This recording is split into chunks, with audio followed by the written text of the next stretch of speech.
couple years ago, I went out alone one night and pulled a threesome. I had gone out looking for adventure and wound up at a college bar where I met a girl. She and her friend came back to my place and I had sex with them both. I was 32 at the time and they were both freshmen at university. These are the kinds of hijinks you can only get into as a man when you go out alone. So in this video, I'm going to show you 12 rules for going out alone and ending up with a naked woman or two in your bed at the end of the night. So first off, why go out alone? Isn't it weird? Isn't it sad? No. The way I look at it is this. I've got guys I know constantly blowing up my phone and asking me to come out with them. I always say no, because I prefer to go out solo at this point. You know, in case it isn't already crystal clear from the title, I only leave my house at night for one reason, and that is to fuck hot girls. Now, when that's the mission, what I've found is that every person you bring out with you is like having an anvil chained to your ankle. The more guys you have with you, the more dead weight dragging you down. Now, for me, this is out of the question. I need to be loose. I need to be fluid. I need to be agile when I'm out. When you're out alone, you can change plans on a dime. You can go where the opportunities are. You don't get stuck in some shithole sports bar watching the game with a bunch of men. Please. I'd rather slit my own wrists. Now, most guys are terrified of going to a bar or club by themselves, but for me, it's the opposite. Of all the girls I've ever had sex with, probably a good 80% of them I met as a result of going to a bar or club on my own. So run the numbers. And people might object here, you know, well, you're only meeting club skanks or whatever, but going out to bars alone is also how I've met many of my longer term girlfriends as well, like this one cute little Eastern Euro doctor girl. And also the most fun, decadent and depraved sexual experiences of my life were almost all a result of me having gone out alone that night. When you get good at going out alone and raising hell, you don't need a television or a Netflix subscription. You become your own biggest source of entertainment. You know, even on nights where you fail in the sense of, you know, not pulling a girl, you have so much fun, you talk to all these people, you get into these crazy situations and adventures. It's way more entertaining than watching a movie. Plus, unlike with sitting back and being passively entertained, when you go out and get active in the streets, you grow as a person. You'll get more personal growth as a man in 4 hours of approaching women alone than most guys have had in the past 4 years. Now, imagine you do that twice a week or 3 times a week. That growth starts to compound on itself, and pretty soon you're going to be a different person. When you go out alone and approach women, you know, after a time of doing this, you will be unrecognizable to people who previously knew you. Nothing is better than going out alone. This is the shit. This is my religion. So without further ado, here are my 12 rules for going to a bar alone and pulling a threesome. Number 1, dress with style and flair. Your drip needs to be immaculate. Something like this, or this, or this, or this, or this, or this, or this, or this. Get this part right and you'll have girls approaching you. Number 2, momentum. You live or die by it. Social momentum is what you're trying to build in the first half of the night. This is the way you transform from a shy, introverted nerd into a nerd who gets pumped.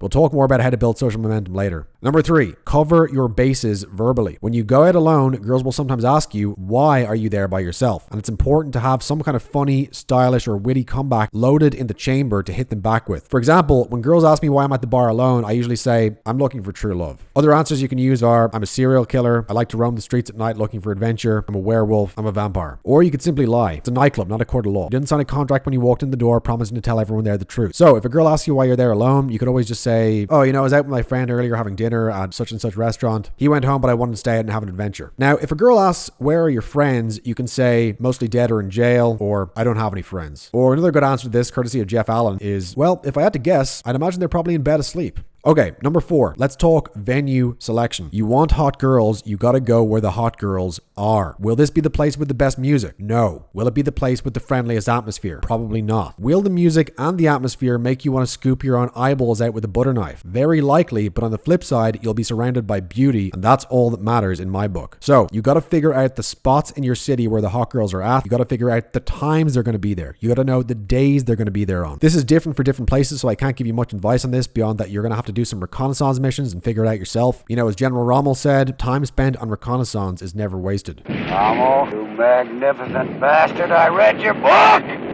That brings us directly to number 5, reconnaissance, or how to find out where all the pretty girls are hiding. This is some shit that Google and ChatGPT will not tell you. You gotta go out there and get your hands dirty to find it out. The best way to do this is when you're out on the town and you see a girl in a skirt so short it makes your eyeballs bleed, walk up to her, make some small talk, then when you've broken the ice, say, so where are you guys heading tonight? Or where are you guys coming from? Do that with every smoke show you see for a few weeks and you'll soon have a short list of hot places to go. When you go to those places, ask the girls girls there the same question. Number 6, how to strike up conversations with people when you're out alone. This part is easy. Walk up to anyone you see and say, "Hi, I'm Michael. Nice to meet you." If you're jacked and handsome, you have a good eye contact, and you're the best dressed guy there, they will respond well 100% of the time. If you're not jacked, handsome, or well dressed, then get to work on solving all those problems. If you follow my guides on semen retention and aura, you will probably also have a couple of girls approach you. This is nice when it happens. It happens to me literally every day, but it's highly overrated. Even if girls approach you, that's not going to put you in the zone socially. And you gotta be in the zone if you want to pull 2 or 3 girls home at a time for sex, or even just pull 1 girl home for sex, which unfortunately you'll sometimes have to settle for if a threesome isn't on the cards. This brings us to the most important law of all. Number 7, get in the zone. When you're rolling solo, this is what it all depends on. The life you want and a life that sucks are separated by a locked door, and learning how to get in the zone socially is the key, the only key that will unlock that door for you. So, how do you get in the zone? I wrote about this a bit in my video on chaos magic, but fundamentally it comes down to 2 things: social momentum and self-amusement. Now, social momentum means warming up socially. You do one approach, you just say hi to the girl, then you bounce out. You do another approach, maybe you talk to her for a little longer, another approach, you stay there longer still. The point is just to warm up your brain and get acclimated talking to strangers, which you're not going to be able to do all at once if you're coming from being in a more logical state of mind at work all week. So you have to build up to this little by little. A simple way to get started is just to fist bump people. Walk up to anyone, guy or girl, doesn't matter, and offer your fist like this. The vast majority of people will fist bump you back. It's basically the easiest, lowest investment way to make contact with a person. This is my preferred way to approach girls when I'm still warming up. I don't even say anything. I just stand there in front of them, holding my fist out. I look them calmly in the eyes with a slight smirk on my face, and then they fist bump me back. Now, when a girl fist bumps me back, only then do I actually begin talking. I may joke around by saying something like, "Will you marry me?" or "Will you be my girlfriend for the next 5 minutes?" The point of this is just to warm up and get loose verbally, and also to begin to self-amuse. I then repeat this little fist bump opener on 2 to 3 other girls. And again, the first few approaches, you can keep it short and sweet. Just say hi, make that initial contact, then bounce out when things start getting boring. Other low investment ways of approaching strangers other than the fist bump are high five, military salute. You can make this little heart sign gesture with your hands at girls. I like that one. It's kind of cute. Or you can make that heart sign gesture, and when the girl's kind of smiling, she's like, "Aw," you can then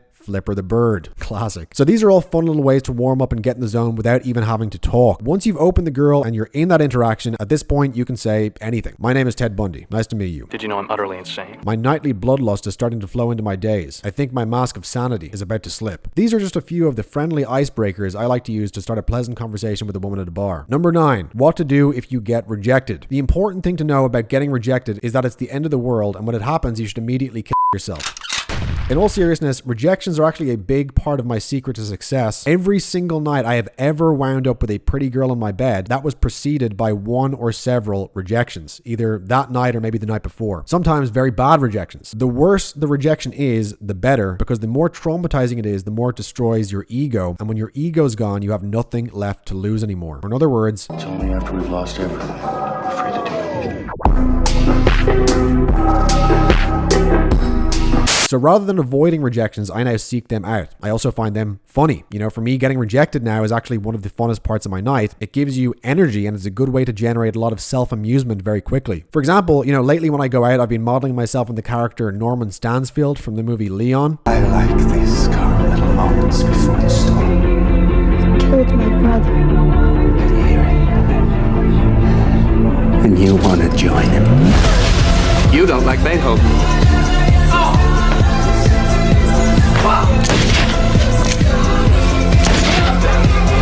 Bring me everyone.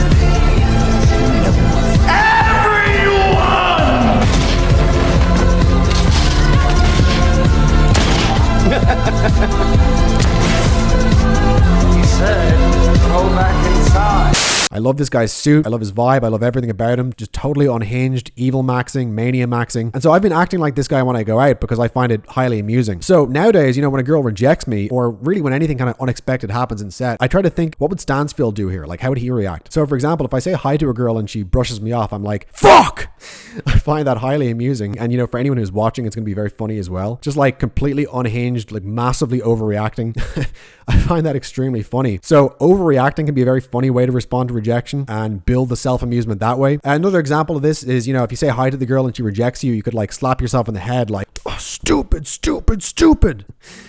Point is, self-amusement is the key to getting in the zone. But one of the best ways, one of the most reliable ways you can actually build self-amusement is actually to get rejected. And then it's about how you respond to that. How can you make this funny? How can you make it more awkward? How can you make it, more absurd? That's what kills your ego and allows you to start loosening up and actually having fun. So rejection is actually a big part of the process of having a great night and ultimately pulling a threesome or just pulling one girl, whatever. Thinking back on it, the threesome I pulled when I was out alone that night that I told you about, I'm pretty sure I got rejected a couple times right before that happened. I can't really remember it because I never remember the rejections, but I almost certainly did get rejected multiple times that night. And without those rejections, I wouldn't have dropped my ego, I wouldn't have been as self-amused, and ultimately I wouldn't have pulled that threesome. So rejections are gold. Use them. Use them to get in the zone. Use them to self-amuse and pump your own state. Okay, number 10, close the deal. When you find a girl or girls you have chemistry with, stay there, chop it up with her at the bar for a few hours, move her around multiple locations in the bar, tell her, come with me, let's get a drink at the bar, let's go dance, let's go stand outside and get some fresh air for a second, introduce me to your friends, keep her moving. The more different locations you bounce a girl through, the more she'll feel like she knows you and the more likely she'll be to go home with you. Even if you've only spent 30 or 40 minutes together, it feels like longer the more different locations you were in with her. Now, after you've been hanging out with the girl for about, 40 minutes to an hour, ask her, are you adventurous? She'll usually say yes. Then you can say something like, I might invite you to come on an adventure with me if you promise to behave yourself. Or if you want to be less subtle about it and more direct, you can just be like, come with me, start leading her towards the door. And when she says like, where are we going? You say, back to my place. Simple. Another line you can use here, this one is also from Jeff Allen. We're going to go somewhere lovely that you will love. And if you don't, then you can always leave. It doesn't matter either way because I'm just enjoying spending time with you. And that's all that matters, right?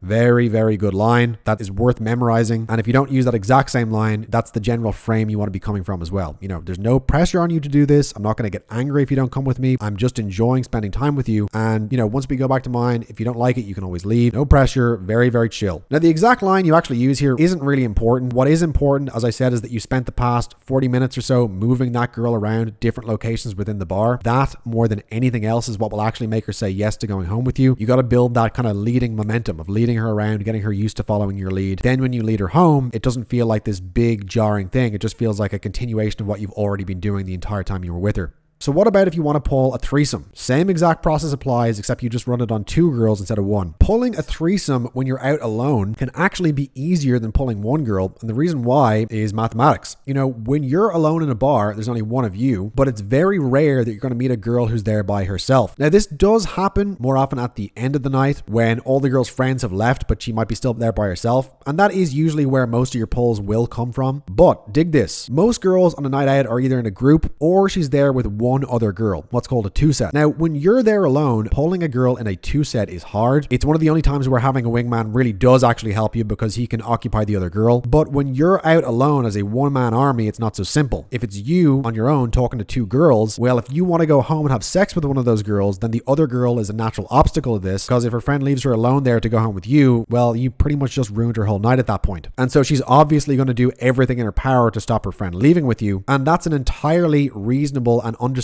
position from her point of view. Now, there's 2 ways you can deal with this obstacle. One way is to bribe her. You can take her aside and say, hey, listen, so, me and your friend, we really like each other. I think this is serious. I think she might be the one. Can I take her home? Here's $50 if you say yes. Then you pull out your wad of cash which you carry with you and you peel off a 50 and give it to the girl. You'll be amazed how often this works. Many girls would sell their best friend to a werewolf for the price of a couple of hamburgers. However, if business is bad and you're short on cash, you can always deal with the group of 2 girls problem by simply taking them both home and f***ing them both. This is rapidly becoming my preferred modus operandi. In a way, it's actually easier because the girl will generally feel safer going home with you if she's got a friend with her. Now, once you've got them back home, this is when it's time to really turn on the charm. Put on some nice music, make sure your lighting is nice and low and romantic. And here's a little tip that's worth its weight in gold. Keep a bottle of champagne chilled in your fridge at all times. If you're broke, Prosecco is fine. This also works as a great pretext to get a girl to come home with you in the first place. You can say like, yes, listen, a client just gave me a bottle of champagne for solving a problem they were having. Would you like to come and drink some champagne with me? Now, when you're drinking champagne at your place with 2 beautiful women at 3 o'clock in the morning, congratulations. You're now in what we call the rarefied atmosphere. You're born, you take shit.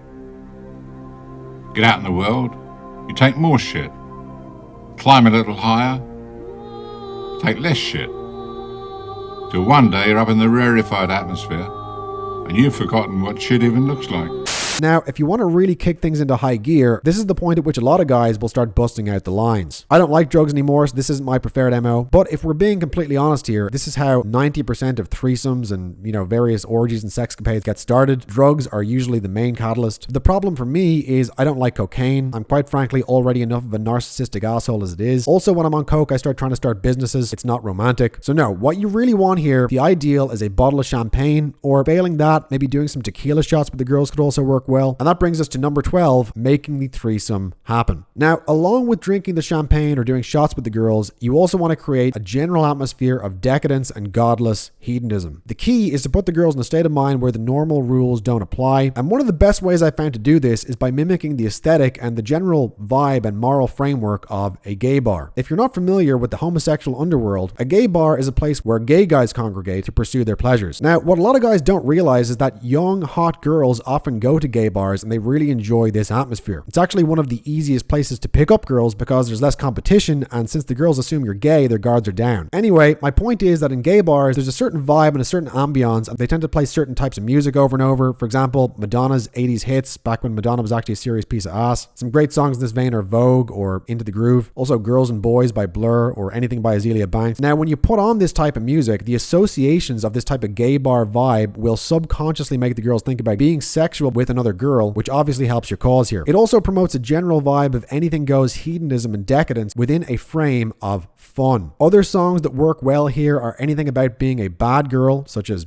Bad Girls by MIA as an obvious example, or anything that talks about sex in very graphic and explicit language. For example, the song Gun by Doja Cat or WAP by Cardi B, if you can bear to listen to it. I can't. But the point is, people are subconsciously programmed by the music they listen to. And so you can create a totally different vibe and a different moral framework for a situation depending on the music you play that night. It basically allows you to program the girls' minds and their subconscious associations, and by extension, alter their behavior. This is the story of a 30-year search by U.S. intelligence agencies to perfect mind control. One said, "I think every last one of us felt sorry to attempt this kind of thing.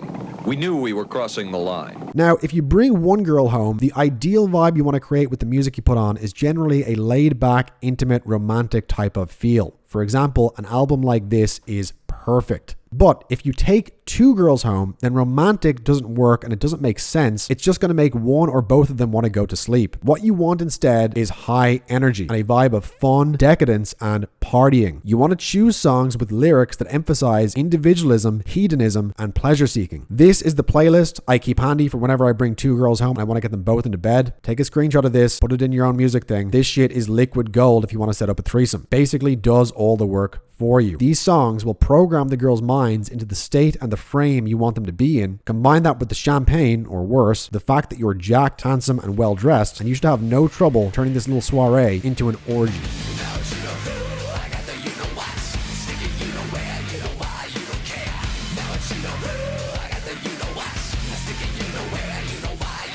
Alright, so that is my ultimate guide for how you go out alone and pull a threesome. But what if you don't want to go out at all? What if you want to stay home and have the girls come to you? And that's what I'm going to show you how to do now. Click the link in the description below to watch my free video on the next page, where I'm going to show you one little text that makes any girl desperate to come over to your place and your brains out. This 12-word text that I'm going to reveal is based on a psychological warfare technique developed by the US Army. And when you send this text to a girl, it programs her subconscious and it works like black fucking magic to make her fall in love with you, become obsessed with you, and makes her beg you to bang her. Click the link in the description below and watch the short video on the next page to learn the secret now.